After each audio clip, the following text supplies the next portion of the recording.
আসসালামু আলাইকুম, welcome back to my channel Akhtar cooking house.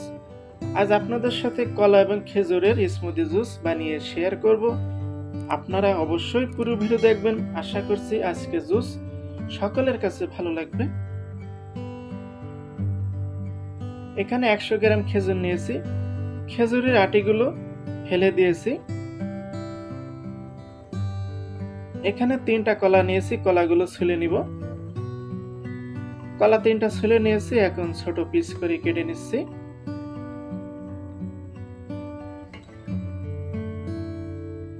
তো ছোট পিস করে কেটে নিলাম, এখন ব্লেন্ডার করব। একটা ব্লেন্ডার নিয়েছি, প্রথমে কলাগুলো দিয়ে দিচ্ছি।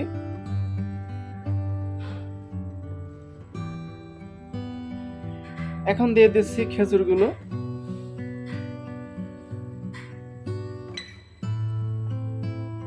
দিয়ে দিচ্ছি 1 কাপ তরল দুধ। দিয়ে দিচ্ছি ড্যানিশ মিল্ক 50 গ্রাম।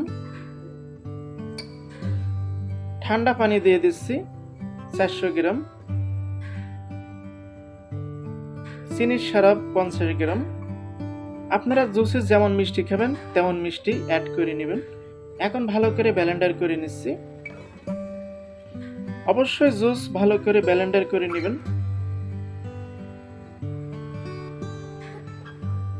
তো ব্লেন্ডার করে নিয়েছি। এখানে এখন পরিমাণ মতো আইস দিয়ে দিলাম। আইস না থাকলে নর্মাল পানি দিয়ে আপনারা জুসটা বানিয়ে নেবেন। আবারও ভালো করে ব্লেন্ডার করে নিচ্ছি।